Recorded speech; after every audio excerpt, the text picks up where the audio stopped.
Welcome into a brand new edition of Bleav in Hills Hoops here on the Bleav Podcast Networks, brought to you by BetOnline. I'm your host, Desmond Johnson, joined by the Tar Heel Tribune's R.L. Bynum, dedicated to all things North Carolina Tar Heels hoops. And, of course, we had a huge game last night. Going to give you a recap. North Carolina with a huge 67-54 win over NC State over at PNC Arena over in Raleigh.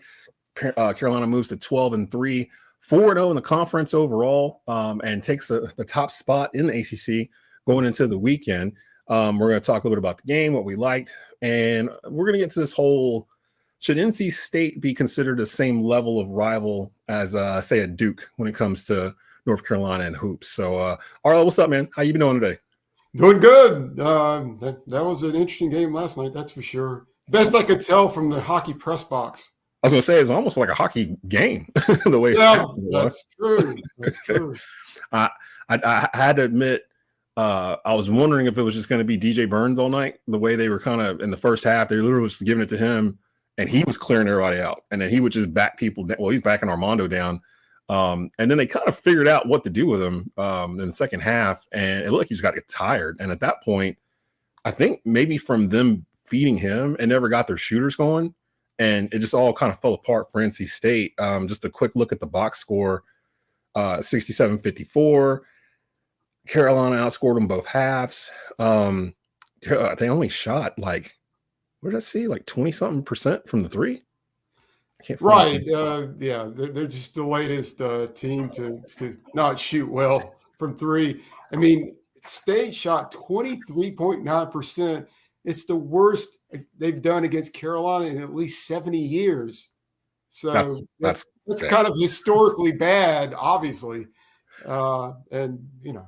It's crazy, too, because if you're a Carolina fan, you're kind of used to us not playing perimeter defense as well as we probably should. And that goes from, Hubert to Roy to, even going back into Dean. He had teams where maybe they should have played a little bit better perimeter defense, but they kind of packed it in.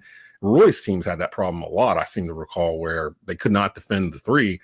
Hubert's teams this team in particular seems to be very good at defending the three-point line. So we'll get into that and a little bit more here. Thanks to everybody joining us here, all Tar Heel fans, ACC fans, or more, to celebrate the win from last night. Before we go any further, though, quick word from our sponsors over at BetOnline. With the NFL playoffs right around the corner and NBA season in full swing, BetOnline has you covered with all the up-to-the-second odds, news, and scores. With additional odds, lines, trends, and info on both desktop and mobile, you can access the world's best wagering information anytime. Head there today to get into the action and see all the updated odds. Remember to use the promo code BLEAV, BLEAV, to receive your 50% welcome bonus on your first deposit. BetOnline, where the game starts. And again, we start off with number 8, North Carolina's road win. All 4 wins on the road, right? In the ACC so far. Right. Which is number 7, actually. Did they move up to 7? Yeah. Oh, you're right. You're absolutely right. Yeah, so they moved up to 7. And to be honest, it was a wild 2 days in college basketball. Like, do you think they might be a top 4 team when we get to Monday? Well, if Carolina beats Syracuse, they should be top 5, considering number 1, number 2, number 3, and number 5 all lost. Mm-hmm. So yeah, the opportunity is certainly there. And unlike the beginning of last season, when that team didn't earn a number 1 ranking, if it gets there, they will have earned it. Yeah, for sure. Because I think they're 4-2 in top 25 matchups right now, and they've got, I think, 3 quad 1 wins already. It's just a different team. It's strange for me because I guess we were all kind of in this malaise for a little bit where Carolina fans aren't used to being there. Where I almost equate it to Steeler fans, where people roll their eyes whenever a Steeler fan is like, "Oh gosh, look at the Steelers. We're not going to do anything." We're like, "You've been great for 45 years." It's okay. You're going to have 1 year where it's all right. Carolina fans, we're probably the same way. We're spoiled a little bit. We're used to winning 20-something games and getting to at least the Sweet 16. And there's a level of excellence we're used to having. Past couple of years, I think that kind of slipped a little bit where we didn't know what we were. Adding COVID, NIL, coaching change, all these things. And it's like, well, what are we? I think they're really getting back. I think Hubert's made a concentrated effort to get back to Carolina basketball. Because when I watch them, I don't feel like – I'm trying to explain. I go into each game now, especially the past 3 or 4 games, expecting them to win regardless of what's going on in the second half. where I feel like they're going to figure it out. And each time they have, like, they come out in the second half, and unlike the Caleb Love, RJ Davis, Armando teams from the past couple of years where they might get out to a lead early and then have to hang on, or they wouldn't be able to because they didn't have the horses. This team has the horses. They have the shot-making ability. They can play the defense. They have multiple alpha dudes that can kind of take over a game. Armando didn't even have a great game last night. It was, Harrison Ingram broke the record of rebounds against NC State that Armando and who was it? Billy Cunningham. So he had 19 rebounds last night against his team. And Carolina is off to their first 4-0 start since 2015-16 season. And we all know they made it to the Final Four. That was the Bryce Johnson, Marcus Page senior year. So they're doing really good stuff. Who was a player that stood out to you last night watching that game? Because it feels like it's a different kid each time. Well, I guess it's got to be Harrison Ingram. My goodness, 19 rebounds. That's amazing. That's crazy. Yeah. He just and I couldn't help when I saw him jumping into the first row for a loose ball. Reminded me of Phil Ford doing that in the 70s. He's just the kind of player that Carolina basketball fans, maybe of my age, are accustomed to and really enjoy watching. I mean, he does everything well. He's intense, and he's really personable if you see him in interviews as well. Mm-hmm. So, yeah, I would say Harrison Ingram, but I'd also say Elliot Cadeau, his aggressiveness in the second half, if he can bottle that up and do that every game, that'll bring another element to Carolina that's kind of been missing, because he was creating shots inside for others. And, offensively is the one area where Carolina still needs to improve. Their defense has been elite. Their rebounding's been elite. But the offense lately has not been. Yeah. With that rebounding and defense, they're one of the best teams in the country. If they can figure it out on offense, they're clearly a national championship contender. And Mondo needs to play more like he was 2 years ago. That would help.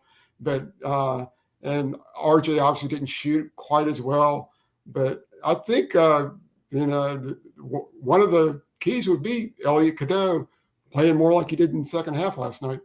Yeah, I would agree with that. And I would also agree with Harrison Ingram from last night, probably be my player as well. I was talking to a friend about how this roster is made up, and I've been saying it. I was like, Hubert went to the portal and built a Dean Smith roster. And he was like, no, it's more like a Roy Smith roster. I mean, a Roy Williams roster. I'm like, no, Roy Williams rosters were like Dean Smith rosters, but he was using two big men on the floor at the same time at all times that could run, like think Tyler Zeller, John Henson types at power forward. Harrison Ingram is a Dean Smith power forward. He's a Antoine Jameson, J.R. Reed, James Worthy type of guy, 6'8", 6'9", utility, can post, can shoot, run the break. That's a Dean Smith power forward. And like the way the lineup is set up, +2, I was thinking about last night watching him play. Hubert's running 10 dudes like every game. Like Zayden High is getting minutes, and I wasn't expecting him to get minutes. He's kind of an energy dude, and he's finding a way to get on the floor. And with him out there, that's 10 guys that he's running pretty much with a role every game. And that's Dean too, because by this point, would you agree? By this point in January, Roy would have cut his rotation down to about 8 guys, maybe 9 if he had one, but probably he would have cut it. Now, early non-conference, Roy's running 12, 13 dudes. Like all these tournaments, he's running everybody. But by the time we get to conference play, he's kind of whittled it down to about 8. Hubert's running about 10 pretty much every game. And I love to see it. It's a throwback to me. Like I said, I've been a Carolina fan since I was born. And I remember the Dean squads where it was like you would have dudes that come off the bench that are like, who like a Luke May type of player that comes out of nowhere that's like, who is this guy? Like, why is he here? And he's good for 6 points a night. He's going to scramble. He's going to get steal. He's going to play defense and play tough. And he's got like 3 or 4 of those guys coming off the bench. So this team is different. Last night was the first night, really, even after like the Kentucky game and the Tennessee game and all those games, I still wasn't completely convinced yet. After watching them last night, I'm like, I think they're a national title contender. Like considering it's around them, the roles of the reserves, they are clear now. Last season, it was extremely muddled. Yeah. And it really seems to me that Hubert Davis trusts his bench players more than he trusted them last season. Oh, yeah. This season, if a starter or top 6 guy, including Trimble, has a bad stretch, he's quicker to sub that guy out this year than last year because he trusts them. And that's a huge difference. And as far as the roles, I think that's a big difference too. All the guys who transferred, they never knew when they were going to play. Sometimes it was just muddled and confusing, and you couldn't predict it. It's a little more predictable now as to how the rotation is going to go. And I think if everybody knows what to expect, it's going to make it easier for everybody. And nothing against the players that got transferred out, but none of them that I can think of are really making a huge mark wherever they are. I know Dontrez Styles was playing pretty well at Georgetown at the beginning of the year. I haven't really heard a lot about him since the very, very beginning. But other than that, everyone was all like, "Oh, why couldn't he use these players? Why didn't he use his bench?" Because they weren't that good. They weren't his players. With the exception of last night, Tyler Nickel had career highs in points. I think it was 24, and 3-pointers. I think it was 5, and helping Virginia Tech upset Clemson. Some of those transfers have had big games, but none have been really consistent other than Caleb Love. Yeah, you're right. Yeah, Caleb Love, of course. But I don't know. There's a different level of what came in and what went out, and it actually makes me feel better about the future because I was always on record before Hubert was hired. I was like, Hubert was brought here to be groomed to be the head coach. To me, it was apparent. This is the plan that Roy has in his head. He may not have told anybody, but that's the reason why he's here. That's the reason why Hubert has stayed here as an assistant for 8, 9, 10 years or whatnot. He's being groomed to be the next one, and when he gets it, he's going to be it for 15, 18 years, just like Roy is. And I don't know. It just kind of felt like I'm trying to figure out what I'm trying to say here. It just kind of felt like he knew what he wanted when he went into the portal and came out with exactly what he wanted. Ingram being the biggest prize, apparently, because nobody really knew he was going to play like this, but maybe Hubert. And Cormac seems like he's coming out of his slump a little bit. He had a couple of threes early in the first half, kind of set the tone. For me, the biggest thing in this game was the free throw shooting in the second half.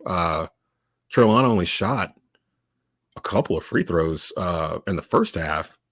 And then in the second half, it felt like they were up at the line every 45 seconds. And that's because they made a concentrated effort, though. And that wasn't just the referees deciding to call fouls. Right. It was because, as Hubert Davis said after the game, he told the team that they need to attack inside more. And that's what they did. And they drew a lot of fouls. I mean, they went to the bonus with 10 minutes left. And as good as Carolina is at free throw shooting, that's huge. And it was during that time that Carolina pulled away. And the other part is NC State game after game fouls as much as anybody in the league. So you figured that once Carolina got in the bonus, it was going to get easy, and it certainly did. Yeah. So I mean, they won this game by double digits, 67-54. So they win by 13. They beat Clemson by 10. They won by 13 at Pitt. And so it's like the 3 road games that they've had, they won by double digits in the ACC. That doesn't happen very often. So it's like I'm just really comfortable with where they are right now as a team. And then they're going to go see Syracuse, or Syracuse is going to come see them on Saturday. NC State plays Louisville. Did they beat Miami last night? It's all right. Right. That was a big surprise. Yeah. What in the world? What are your thoughts, RL, real quick, before we go over into this rivalry conversation real quick? What are your thoughts on the rest of the ACC? Because we went into the beginning of the week, and I was kind of halfway rooting for Wake to stay hot because they were 3-0-2. They ended up losing to FSU, and that kind of snuffed the sparkle a little bit. But they're still right there at the top of the standings. Duke feels like they've kind of figured some things out. Hey, let's give the ball to Filipowski. Like that, it feels like they finally understood, hey, this is our best chance right here. Let's give it to that guy. So Duke is kind of rounding the form. Of course, we've talked about Carolina. And then there's like this hodgepodge in the middle of like Miami, Virginia, Clemson. What are your thoughts of the middle pack there? Because I feel like they're weighing the conference down a little bit by falling to like teams like Notre Dame and Louisville.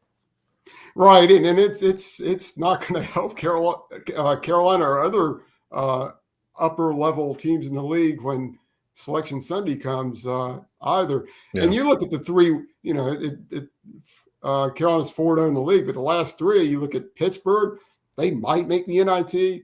You look at Clemson, they seem to be strong early, but in the last couple of games, you kind of wonder. Never trust Clemson. NC State came into the game for the same record as Carolina, but with a much, much easier schedule. So you really don't know how good they were. It's the first time I've seen them in person, and I wasn't very impressed. Yeah, so, I wasn't either. They came out kind of saucy first half.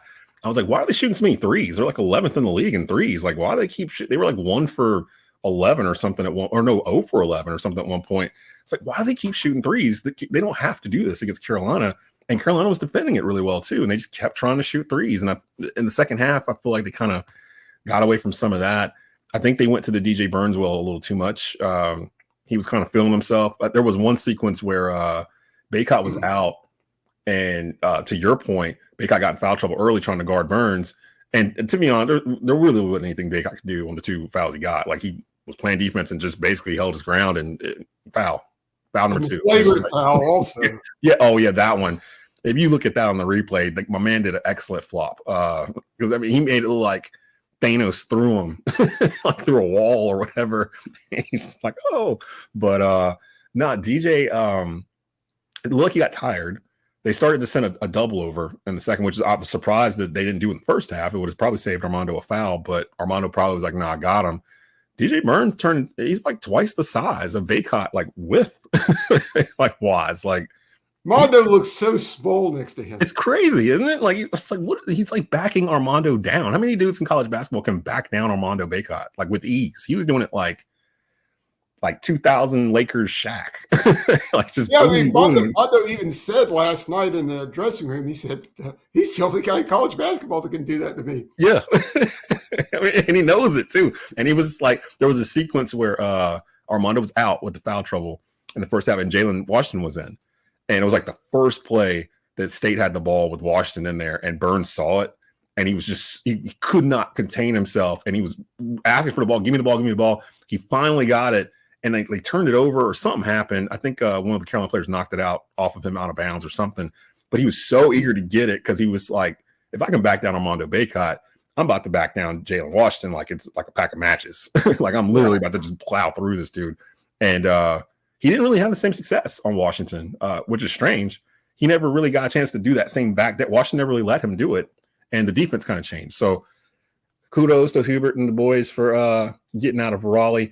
I do want to address the whole, I've been hearing leading up to the game that Carolina NC State should actually be the true rivalry in the state because of their history and things of that sort. But it's Carolina Duke, right? Like, it's not, I mean, this is not 1974.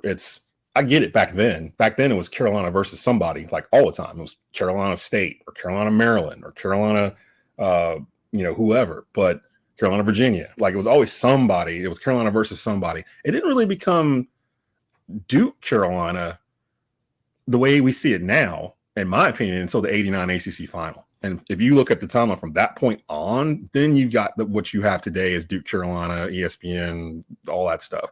Before that, that's really K kind of building Duke and Dean dominating the ACC. So it wasn't really, Duke, Carolina, like we know it today. Like, when I was a little kid, when I was 6, 7 years old, I didn't think of Duke as an equal to Carolina. Like, that was 1984, like, Duke, what? Like, that was the team you laughed at. They were the bottom of the league. But by the time we got to 89, yeah, they're getting there. And by the time we got to the mid 90s, like, yeah, they're here. But State hasn't been at that level since the 80s, the mid 80s. I mean, that's not, I don't mean to laugh, but that's true. Like, they haven't really been at the same national relevant level as Carolina since then, right? Right. And Andrew Carter, the News and Observer, tweeted this earlier today that Carolina is 19-6 against State in the PNC Arena. And it kind of tells you when it shifted. He noted that it was 29 wins apiece at Reynolds Coliseum. So I guess it kind of corresponds with shifting to PNC Arena. Maybe they should start playing Carolina and Reynolds again. Yeah, but if your name isn't Roy Williams, Duke is a much bigger rival in men's basketball than NC State. It's little the opposite in women's basketball, but for men's basketball, certainly it's Duke over NC State. Yeah. And some of the players might be a little motivated because if you're hanging around the court before the game, some of the things that the State students yell can't be repeated here. Duke students yell stuff as well, but they're generally a little bit more clever. Yeah, I was going to say, Duke kids are more clever with what they yell. They like study and like actually do research on what they're yelling, and they're coordinated. You know what I mean? Yeah. Like it's a whole different nerd atmosphere. And whatnot. It's all like, don't they hand out like cheat sheets? The old classic. They do. And yeah. What were you about to say? But the classic Duke. The classic Duke yell, I remember when Carolina had a guard named Steve Hale who had just recovered from a collapsed lung, and they started chanting, inhale, exhale, inhale, exhale. That's clever. Might be a little cruel, but it's clever. I give them that. Yeah, that's Duke.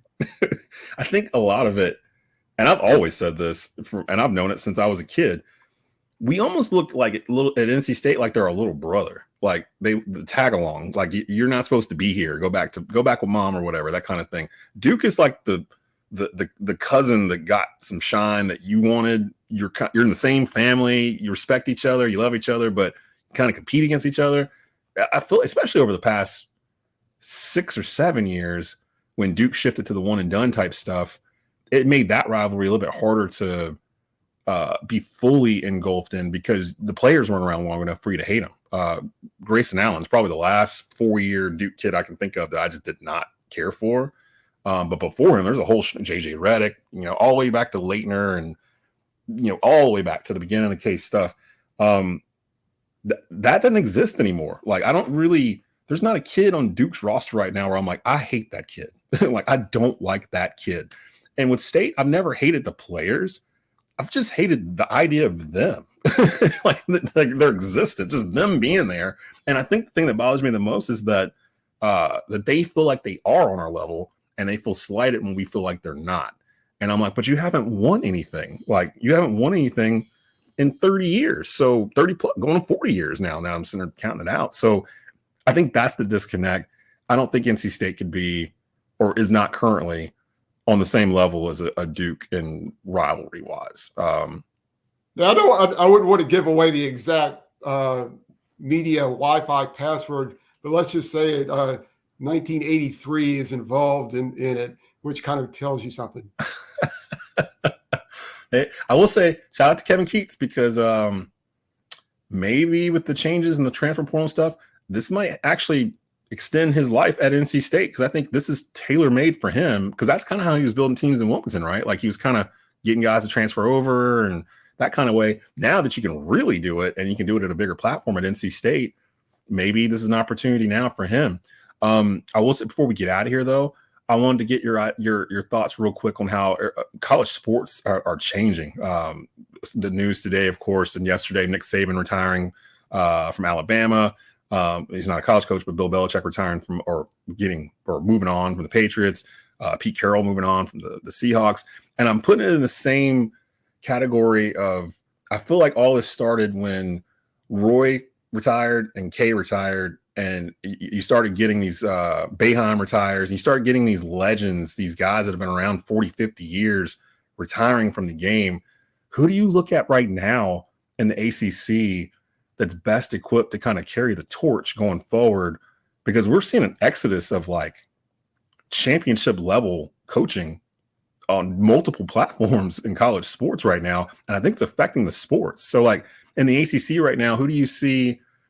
Give me a guy or two that you can look at and be like, okay, that's going to probably be the next K, or that's the next Dean, or that's the next guy that's going to help take the league, the next Valvano, the next name brand that they're going to start to advertise as, such and such and his team taking on blah, blah, blah, ACC, yada, yada, yada. Is there anybody like that in the ACC right now? Not really. I mean, you might throw out Tony Bennett because he's won a national championship and he's the only one in the league, right? A long time. But Leonard Hamilton, I mean, he looks like he's 45, but he's 70. But I guess Leonard Hamilton would be the dean of ACC coaches right now. And had it not been for the pandemic, forcing the cancellation of the tournament that season, he might have a national championship. So it probably is Leonard Hamilton, but who knows how much longer he's going to be around. Leonard Hamilton is 70 plus, isn't he? Yes. 71. I know he don't look it, but he's 71, 72. No, he definitely doesn't look it. And and he seems to be like a magnet to 7-1 guys. Dude, Florida State keeps like 4 of them every year. Every year, there's like 4 dudes on the squad is 7 foot tall. I'm like, how does he keep doing this? Jim Larrañaga in Miami, he's over 72, I think. So you're seeing some of those guys going to get ushered out, and the guys like I don't know, maybe a Steve Forbes at Wake. He's got a personality. Hubert, of course, Shire at Duke. Kevin Keats has got a personality at NC State. Tony Bennett at this point will be the only person in the ACC with a ring, which is nuts when you say it out loud. But I think the ACC is in good hands in basketball when it comes to that. And I think the ones, especially like Shire and Davis and Keats, I think they specifically are going to be able to navigate this NIL transfer portal world of college basketball better than a lot of other coaches because they've had time to kind of get ready for it and plan for how they want to do it. And it was either Duke or Carolina. They were one of the first ones when the rule got announced that they set up like a whole department to handle NIL or whatever for their athletes. And I think Carolina was the first school that made it where the athletes could use the Carolina brand with their NIL to increase their value and that kind of thing, which would increase people coming to Carolina to play sports and that kind of thing. So they just kind of wrapped their arms around it and was like, go. The Saban retirement from yesterday in particular, to me, kind of shouted out, he don't want any parts of that. He don't want anything to do with this NIL, college football, money transfer stuff going everywhere. I'd read a story that there was a wide receiver, it was like a top 5 wide receiver that wanted to come to Alabama, but he wanted a certain amount of money. And Saban was just like, no, we're not paying you that, because if I pay you that, how do I coach you?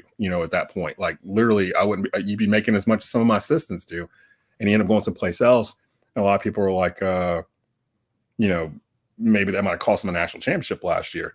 But I've kind of thought all year this was his last year. It just kind of felt like it in terms of it was similar to what Roy was doing his last year, where he didn't say he was leaving. He just kind of caught the vibe that it was near the end, like he was just waiting the clock out, kind of. I'm so glad that Saban did it like this instead of like K and come back next year for like a farewell tour or whatever. I think if K could do that over again, I don't think he would have did that. I think he would just did it like Roy and just ended it and been done with it. But I wanted to put that in here, that respect to Nick Saban, respect to these legendary coaches that we've lost over the past 4 or 5 years to retirement. I don't think we all realize the suction of talent that has gone out of the coaching pool in the past half decade. And I'm just curious if we're going to get that back or if it's here already and we don't know it. Yeah, I guess time will tell which coaches fill those voids. You probably might be some coaches that you don't guess will. Another 10, 15 years, it could be somebody like Shire. It could be somebody like Hubert Davis. You never know. So Carolina takes on Syracuse on Saturday. Anything real quick you want to give for that? Any key to that game before we get out of here? Hey, at least you won't have to prepare for the zone defense this time. Yeah. Well, although Carolina seemed like they were the only team in the country that kind of knew how to play against it. It felt like we were the only ones. You just have to put a dude at the foul line, pretty much, a post at the foul, and have a guy behind that second line that he can pass it to or shoot from there. And that seemed to be the key that Roy figured out. But yeah, I don't know a whole lot about Syracuse this year. It'll be the first time I've seen them, but it's at the Dean Dome. I don't know. Get a time real quick. It's a noon game. Oh, it's another noon game. And our buddy Tyler Zeller told us last episode that noon games are kind of hard to get up for, especially if you're the home team, because you're still kind of in your routine a bit. You're right. It's 12 noon on ESPN. And then they've got Louisville at home on, I think that's a Wednesday, 9 o'clock. And unfortunately, a 9 o'clock start. Yeah. We all these late starts, 9 o'clock start on ACC Network, and then at Boston College next Saturday on CW Network. So we'll probably be back on. I'd imagine before that Louisville game, I would think. We'll probably be back on by there, but that way we can recap the Syracuse game. We may have a surprise in terms of a third host from a former Carolina player. We're trying to get that locked down right now. So may have that on as well. But spread the word about us. Bleav in Heels Hoops. If you're a Tar Heel fan or ACC Hoops fan, you can definitely find us on the Bleav podcast networks. The video can be found either on the Tar Heel Tribune YouTube page or on the Tobacco Road YouTube page at youtube.com/@Tobacco Road Sports Radio.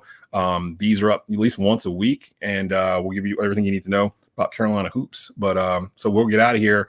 Again, Carolina taking on Syracuse Saturday at 12 noon at the Dean Dome, and we'll come back for a recap for that sometime early next week. So for RL Bynum, this is Desmond Johnson. You've been watching and listening to Bleav in Heels Hoops on the Bleav Podcast Network, brought to you by Bet Online.